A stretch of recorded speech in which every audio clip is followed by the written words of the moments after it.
السلام علیکم ورحمۃ اللہ وبرکاتہ، نحمده ونصلی علی رسوله الکریم، اما بعد فاعوذ باللہ من الشیطان الرجیم، بسم اللہ الرحمن الرحیم، رب اشرح لی صدری ویسر لی امری واحلل عقدۃ من لسانی یفقهوا قولی۔ عن عبد اللہ بن مسعود قال سألت رسول اللہ صلی اللہ علیہ وسلم ای العمل افضل قال الصلاة لوقتها، رواہ مسلم۔ سیدنا عبداللہ ابن مسعود رضی اللہ تعالی عنہ سے روایت ہے کہ میں نے رسول اللہ صلی اللہ علیہ وسلم سے پوچھا، کون سا عمل سب سے زیادہ فضیلت والا ہے؟ آپ صلی اللہ علیہ وسلم نے فرمایا، نماز کا اپنے وقت پر پڑھنا۔ صحابہ کرام جن کے اندر نیکی کے کاموں میں آگے بڑھنے کا ایک شوق تھا، سبقت کی ایک خواہش تھی، وہ اللہ کے رسول صلی اللہ علیہ وسلم سے ایسے سوالات کیا کرتے تھے کہ جن کے ذریعے انہیں معلوم ہو سکے کہ وہ زیادہ سے زیادہ بھلائی کے کام، نیکی کے کام کیسے کر سکتے ہیں۔ انہی سوالوں میں سے ایک سوال اس بارے میں تھا کہ سب سے افضل کام کون سا ہے، سب سے بہترین کام کون سا ہے؟ تو آپ صلی اللہ علیہ وسلم نے فرمایا، نماز کا اپنے وقت پر پڑھنا۔ ہم سب جانتے ہیں کہ نماز ایمان کی پہچان ہے۔ انسان جب لا الہ الا اللہ پڑھتا ہے، اپنے رب پر ایمان لاتا ہے، تو اس کا اقرار نہ صرف یہ کہ اپنی زبان سے کرتا ہے، بلکہ اس کا عمل اس کی تصدیق بھی کرتا ہے۔ ایمان کی تصدیق کرنے والے اعمال میں سے ایک عمل نماز پڑھنا ہے۔ نماز بذات خود ایک بہترین کام ہے، لیکن وہ نماز جو اپنے وقت پر پڑھی جائے وہ سب سے افضل عمل قرار پاتی ہے۔ ایک حدیث میں آتا ہے، حضرت عائشہ رضی اللہ تعالی عنہا روایت کرتی ہیں کہ آپ صلی اللہ علیہ وسلم نے کوئی نماز اس کے آخری وقت میں نہیں پڑھی یہاں تک کہ اللہ نے آپ کو وفات دے دی۔ یعنی آپ صلی اللہ علیہ وسلم کا اپنا ذاتی طرز عمل کیا تھا کہ آپ نماز کو ہمیشہ اول وقت پر ادا کیا کرتے تھے۔ پھر اسی طرح ہم دیکھتے ہیں کہ نماز کو تاخیر سے ادا کرنا منافقت کی علامت ہے۔ قرآن پاک میں اللہ تعالیٰ فرماتے ہیں منافقین کے بارے میں، وَإِذَا قَامُوا إِلَى الصَّلَاةِ قَامُوا كُسَالَىٰ، جب وہ نماز کے لیے کھڑے ہوتے ہیں تو سستی کے مارے، اور سستی میں تاخیر بھی شامل ہے۔ یراؤن الناس، لوگوں کو دکھانے کے لیے، یعنی دکھاوا کرتے ہیں۔ ولا یذکرون اللہ الا قلیلا، اور اللہ کو یاد نہیں کرتے مگر بہت تھوڑا، کیونکہ جب آپ نماز دیر سے شروع کریں گے تو لازمی طور پر پھر جلدی جلدی پڑھیں گے، اور جب آپ کو نماز میں جلدی ہوگی تو پھر خشوع خضوع تو پیدا ہو نہیں سکتا، اور اگر نماز میں خشوع نہ ہو تو انسان صحیح معنوں میں اللہ تعالیٰ کا قرب بھی محسوس نہیں کرتا، اس میں پھر اللہ کی یاد کا حصہ بہت کم رہ جاتا ہے۔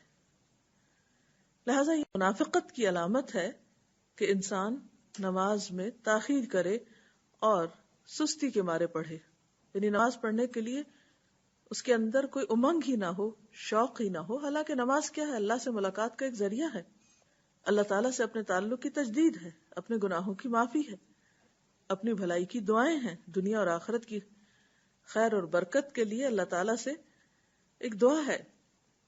اس کی وضاحت ایک حدیث بھی کرتی ہے۔ آپ صلی اللہ علیہ وسلم نے فرمایا، منافق کی نماز اثر یہ ہے کہ وہ بیٹھا آفتاب کے زرد ہونے کا انتظار کرتا ہے، یعنی دھوپ پیلی پڑنے کا، یہاں تک کہ جب وہ زرد ہو جاتا ہے تو وہ نماز کے لیے کھڑا ہو جاتا ہے اور 4 ٹھونگے مارتا ہے، اور اس میں اللہ کو یاد نہیں کرتا مگر بہت تھوڑا۔ یعنی اول وقت میں نماز نہیں پڑھتا، لیکن جب بہت تھوڑا وقت رہ جاتا ہے تو نماز کے لیے اٹھتا ہے۔ منافق کا یہ طرز عمل اس بات کی علامت ہے کہ اس کے دل میں اللہ کا خوف نہیں، اللہ کی محبت نہیں، وہ دل تقویٰ سے خالی ہے، کیونکہ ہو نہیں سکتا کہ جس دل میں اللہ کی محبت ہو، جس دل میں اللہ سے ملاقات کا شوق ہو، پھر وہ دل نماز کی طرف راغب نہ ہو۔ پھر اسی طرح حضرت عبداللہ بن مسعود رضی اللہ تعالی عنہ سے روایت ہے کہ رسول اللہ صلی اللہ علیہ وسلم ایک روز اپنے صحابہ کے پاس سے گزرے تو پوچھا، کیا تم جانتے ہو تمہارے رب نے کیا کہا ہے؟ صحابہ کرام نے 3 مرتبہ عرض کی، اللہ اور اس کا رسول صلی اللہ علیہ وسلم بہتر جانتے ہیں۔ آپ نے فرمایا، اللہ تعالیٰ کہتا ہے، میری عزت اور جلال کی قسم، جو شخص وقت پر نماز ادا کرے گا میں اسے جنت میں داخل کروں گا، اور جس نے وقت پر نماز ادا نہ کی اسے چاہوں گا تو اپنی رحمت سے معاف کر دوں گا اور چاہوں گا تو عذاب دوں گا۔ تو اس سے پتہ چلتا ہے کہ انسان کی بخشش کا دار و مدار بھی اس پر ہے کہ انسان اپنے فرائض کی ادائیگی میں کتنا کانشیس ہے یا اس کا کتنا لحاظ اور پاس رکھتا ہے۔ اب دیکھیے کہ ہمارے تمام اعمال ہمارے شخصیت کے آئینہ دار ہوتے ہیں، اسی لیے ہم دیکھتے ہیں کہ آپ صلی اللہ علیہ وسلم نے ایک اور حدیث میں فرمایا، عن ابی سعید الخدری ان رسول اللہ صلی اللہ علیہ وسلم رأى في اصحابہ تأخرا فقال لهم تقدموا فأتموا بی ولیأتم بکم من بعدکم لا يزال قوم يتأخرون حتى يؤخرهم اللہ، رواہ مسلم۔ سیدنا ابو سعید خدری رضی اللہ تعالی عنہ سے روایت ہے، بے شک رسول اللہ صلی اللہ علیہ وسلم نے اپنے اصحاب میں پیچھے رہنا دیکھا تو آپ صلی اللہ علیہ وسلم نے ان سے فرمایا، آگے بڑھو اور میری اقتدا کرو، اور جو تمہارے بعد کے لوگ ہیں وہ تمہاری اقتدا کریں۔ کچھ لوگ برابر پیچھے ہٹتے رہتے ہیں یہاں تک کہ اللہ تعالیٰ ان کو پیچھے ہی کر دیتا ہے۔ تو اس حدیث سے بھی ہمیں یہ پتہ چلتا ہے کہ اگر کوئی انسان کسی عمل میں سستی کرتا ہے تو وہ سستی اگر ایک سے زیادہ مرتبہ ہوتی ہے تو انسان کی عادت بننے لگتی ہے، اور پھر آہستہ آہستہ انسان نیکی کے کام میں پیچھے ہٹتے ہٹتے پیچھے ہی رہ جاتا ہے۔ رسول اللہ صلی اللہ علیہ وسلم چونکہ صحابہ کرام کا تزکیہ کرتے، آپ کو کتاب و حکمت کی تعلیم دیتے تھے، اس لیے آپ صلی اللہ علیہ وسلم اپنے ساتھیوں میں کوئی بھی ایسی چیز دیکھنا پسند نہ فرماتے کہ جو ان کی شان میں کمی کرنے والی ہو۔ لہذا جس موقع پر جہاں کوئی بھی کمی آپ پاتے فوراً اس کی اصلاح فرماتے۔ یہاں پر بھی ہم دیکھتے ہیں کہ آپ صلی اللہ علیہ وسلم نماز میں لوگوں کا جائزہ لیتے کہ کون وقت پر پہنچا ہے، کون دیر سے آیا ہے، کون اگلی صف میں کھڑا ہے، اور اس بارے میں بھی احادیث ملتی ہیں کہ اگلی صف میں کھڑے ہونے والوں کا اجر و ثواب زیادہ ہے بنسبت ان کے جو بعد میں آئیں اور پچھلی صفوں میں ہوں۔ تو آپ صلی اللہ علیہ وسلم محض تعلیم ہی نہیں دیا کرتے تھے بلکہ اپنے صحابہ کرام کے طرز عمل کو بغور دیکھا بھی کرتے تھے، اور اس میں آپ نے کچھ محسوس کیا کہ کچھ لوگ روزانہ ہی تاخیر سے آ رہے ہیں، تو اس پر آپ نے کسی کا نام لے کر نہیں فرمایا بلکہ ایک عمومی انداز میں آپ نے نصیحت فرمائی، جو آپ کا ایک خاص طریقہ تھا کہ جب بھی کچھ افراد کے اندر کوئی غلطی دیکھتے تو اس کا ذکر عمومی انداز میں کرتے تاکہ وہ لوگ بھی سمجھ جائیں جن کی غلطی ہے اور وہ بھی سمجھ جائیں جن کی غلطی نہیں، لیکن آئندہ کے لیے وہ اس چیز کو اپنے سے دور ہی رکھیں۔ بہرحال جب آپ نے یہ ملاحظہ فرمایا کہ کچھ لوگ تاخیر کرتے ہیں اور نماز میں پچھلی صفوں میں کھڑے ہوتے ہیں تو آپ صلی اللہ علیہ وسلم نے اس موقع پہ فرمایا کہ ایسے لوگ جو پیچھے رہتے ہیں اللہ ان کو پھر پیچھے ہی کر دے گا۔ یہاں پیچھے کرنے سے مراد کیا ہے کہ پھر ان کے اجر و ثواب میں کمی ہوگی، پھر وہ اس بلند مقام تک نہ پہنچ سکیں گے۔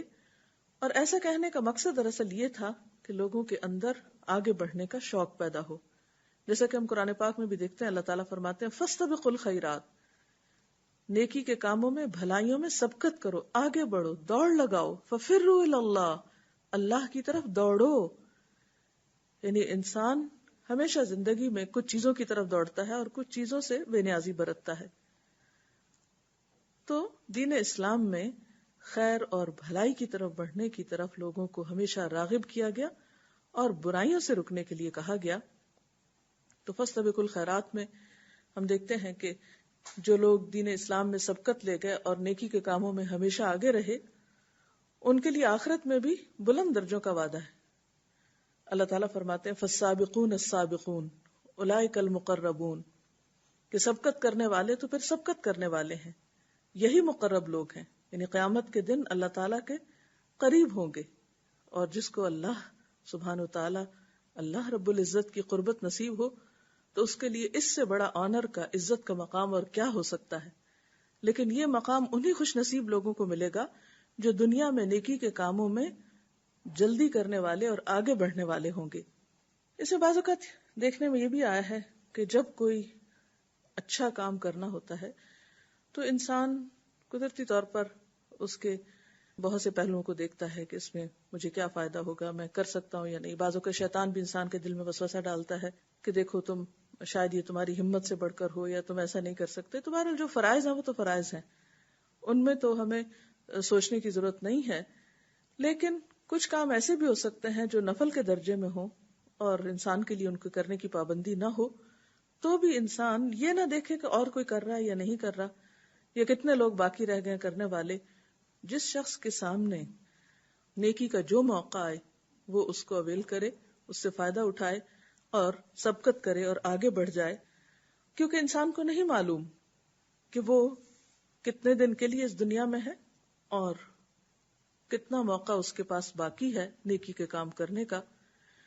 اور اگر کسی کو ایک لمبی عمر بھی ملتی ہے تو آپ دیکھیے کہ بچپن کی زندگی ویسے ہی شعور کی زندگی نہیں ہوتی، اس میں انسان کچھ بہت زیادہ کام نہیں کر سکتا. بڑھاپے میں انسان کا شوق کتنا بھی زیادہ ہو لیکن عموماً جسم ساتھ نہیں دیتا، جسمانی صلاحیتیں کم ہو جاتی ہیں، اور جوانی کا وقت ویسے ہی مختصر ہو جاتا ہے. تو ایسے میں انسان کو جب بھی نیکی کا موقع ملے اور اس کے پاس اس کام کے کرنے کی استطاعت ہو تو فوراً آگے بڑھ جانا چاہیے. اللہ تعالیٰ کا وعدہ ہے کہ جو شخص میری طرف ایک بالشت آئے گا میں اس کی طرف ایک ہاتھ بڑھوں گا، جو چل کر میری طرف آئے گا میں دوڑ کر اس کی طرف آؤں گا. اللہ کی رحمت محسنین کے بہت قریب ہے، ان رحمت اللہ قریب من المحسنین. لیکن یہ اسی وقت ہو سکتا ہے کہ جب ہم صرف فرائض ہی کے ادا کرنے والے نہ ہوں، یا یہ کہ صرف خانہ پوری کرنے والے ہوں. نہیں، نیکی کے کاموں میں دوڑنے والے، سبقت کرنے والے اور آگے بڑھنے والے ہوں. تو پھر اللہ تعالیٰ کی رحمت بھی اسی طرح انسان کے لیے آگے بڑھے گی. اسی طرح ایک اور روایت میں آتا ہے، ایک مرتبہ رسول اللہ صلی اللہ علیہ وسلم ایک مجلس میں تھے تو 3 لوگ آپ کے پاس آئے. ایک نے مجلس کے اگلے حصے میں جگہ پائی، وہ وہاں بیٹھ گیا، دوسرا پیچھے بیٹھ گیا اور تیسرا منہ پھیر کر چلا گیا. تو آپ صلی اللہ علیہ وسلم نے فرمایا کہ کیا میں تمہیں ان تینوں کے بارے میں نہ بتاؤں کہ اللہ کے ہاں ان کا کیا مقام ہے؟ ایک نے تو اللہ کے پاس ٹھکانہ لیا تو اللہ نے اس کو جگہ دی، یعنی جو آگے بڑھا وہ اللہ کی رحمت میں آ گیا. دوسرے نے شرم کی تو اللہ تعالیٰ نے بھی اس سے شرم کی، یعنی جو پیچھے بیٹھ گیا وہ ایک طرح سے پیچھے رہ گیا. تیسرے نے منہ پھیرا تو اللہ تعالیٰ نے بھی اس سے منہ پھیر لیا. یعنی اللہ تعالیٰ کا معاملہ بندے کے ساتھ ویسا ہی ہوتا ہے جیسے بندے کا گمان ہوتا ہے یا پھر جیسا بندے کا رویہ ہوتا ہے. لہذا ہم جانتے ہیں کہ عمر کا وقفہ اور عمر کی مہلت بہت کم ہے، لہذا نیکی کے جو بھی مواقع ہمارے سامنے آئے ان سے بھرپور فائدہ اٹھانا چاہیے. ایک اور روایت میں آتا ہے، حضرت ابو ہریرہ سے روایت ہے، رسول اللہ صلی اللہ علیہ وسلم نے فرمایا 7 چیزوں سے پہلے نیک اعمال میں جلدی کرو. کیا تمہیں ایسے فقر کا انتظار ہے جو بھلا دینے والا ہے، یا ایسی تونگری کا جو تمہیں حد سے زیادہ تجاوز کر دینے والا بنانے والی ہے، یا ایسی بیماری کا جو بگاڑ دینے والی ہے، یا ایسے بڑھاپے کا جو عقل اور ہوش کو زائل کر دینے والا ہے، یا ایسی موت کا جو نہایت تیزی سے اپنا کام تمام کر دینے والی ہے. یا دجال کا جو ہر اس غائب برائی سے بدتر ہے جس کا انتظار کیا جائے، یا قیامت کا، بس قیامت تو نہایت ہولناک اور نہایت تلخ تر ہے، یعنی انسان کو کل کا پتہ نہیں، کل کی خبر نہیں کہ اس کے پاس کتنا وقت باقی ہے، لہذا جو مہلت آج ملی ہوئی ہے اس سے زیادہ فائدہ اٹھایا جائے اور نیکیوں میں سبقت کی جائے، کیونکہ نیک لوگ جو نیکی میں آگے ہوں گے وہ قیامت کے دن بھی آگے ہوں گے، اللہ تعالیٰ کے مقرب ہوں گے، اور اللہ تعالیٰ کی طرف سے ہم سب کے لیے ایک پیغام بھی ہے، سارعوا الی مغفرۃ من ربکم وجنۃ عرضها السماوات والارض اعدت للمتقین، جلدی کرو، دوڑو مغفرت کی طرف، بخشش کی طرف، اور اس جنت کی طرف جس کی وسعت آسمان و زمین کے برابر ہے، جو متقی لوگوں کے لیے تیار کی گئی ہے۔ تو اس سلسلے میں اگر کوئی چیز آپ کے ذہن میں ہو تو آپ پوچھ سکتے ہیں۔ رسول اللہ صلی اللہ علیہ وسلم کی اس بات سے معلوم ہوتا ہے کہ نماز کی اہمیت کتنی ہے، جیسا کہ کسی نے کہا ہے کہ فرسٹ تھنگ فرسٹ۔ تو اس حوالے سے اس بات پر میں آپ سے چاہوں گی کہ آپ اس پر مزید روشنی ڈالیں کہ how to keep it first, یعنی اپنی زندگی کی مصروف ترین زندگی میں دوسرے کاموں میں ہم نماز کو کس طرح اپنے آپ کو آرگنائز کریں یا مینیج کریں کہ ہم نماز کو اول وقت میں پڑھ سکیں۔ بات یہ ہے کہ جو کام ہمیں کرنا ہے وہ تو کرنا ہی، پہلے کریں یا بعد میں کریں، یا تو یہ کہ کرنا نہیں۔ جب کرنا ہی ہے تو کیوں نہ اس وقت پر کر لیا جائے جب کرنا زیادہ فائدہ مند ہے۔ کوئی بھی کام اگر وقت گزرنے کے بعد کیا جاتا ہے یا بعض اوقات تاخیر سے کیا جاتا ہے تو اس کا نقصان کیا ہوتا ہے؟ مثال کے طور پر آپ دیکھیں کہ اگر عید گزرنے کے بعد آپ عید کی تیاری کر رہے ہیں تو اس کا کیا فائدہ؟ اسی طرح اگر نماز کا وقت گزرنے کے بعد یا افضل وقت گزرنے کے بعد آپ ایک کام شروع کر رہے ہیں تو اس سے آپ کا کیا فائدہ ہوگا؟ پھر اسی طرح یہ ہے کہ یہ صرف نماز میں تاخیر ہی کی بات نہیں، یہ ایک پورے ایٹیٹیوڈ کی بات ہے۔ جو انسان اپنے فرائض اور ذمہ داریوں کا احساس رکھتا ہے اور اپنی زندگی میں ترجیحات کو متعین کر سکتا ہے وہی ایک کامیاب انسان ہے۔ تو نماز اصل میں ہمیں ہماری ذمہ داریوں کا احساس سکھاتی ہے، اور پھر یہ کہ جو اول درجے کی ذمہ داری ہے وہ اول وقت پر ہی ادا کر لی جائے، کیونکہ تاخیر نقصان دہ ہو سکتی۔ مثلا اگر آپ کسی بھی کام کے لیے دیر سے گھر سے نکلتے ہیں تو ہو سکتا ہے کہ وہ اپرچونٹی آپ کے ہاتھ سے ہی چلی جائے۔ مثلا اگر آپ کو کسی جہاز پر یا ریل پر بیٹھ کر کسی دوسرے شہر میں جانا ہے اور آپ وقت پر گھر سے نہیں نکلتے، ہو سکتا ہے رستے میں آپ کو ٹریفک ملے یا کوئی بھی اور ایسی مجبوری ہو جس کی وجہ سے آپ کو سارا پلان ہی ختم ہو جائے، خراب ہو جائے، تو اس کا نقصان کس کو ہوگا؟ یعنی صرف دین کے معاملات میں نہیں، دنیا کے معاملات میں بھی بعض چیزوں میں تاخیر انسان کو بے حد نقصان دیتی ہے۔ اور اس میں بھی آپ دیکھیے کہ نماز دراصل یا ہمارا دین دراصل کچھ چیزوں کی پابندی جو ہم پر ڈالتا ہے تو وہ آخرت میں تو فائدہ مند ہے ہی، ہماری دنیا میں بھی بے حد فائدہ مند ہے، کہ اس سے ہماری عادات میں بہتری ہوتی ہے۔ چونکہ نماز ایک فرض عبادت ہے، تو اگر کوئی انسان اپنے فرض عبادت میں پنکچوئل ہے اور وقت کا پابند ہے تو اس کا یہ احساس ذمہ داری اس کو صرف نماز کے وقت نہیں، اس کو باقی زندگی میں بھی فائدہ دے گا۔ جی آپ کچھ کہنا چاہیں؟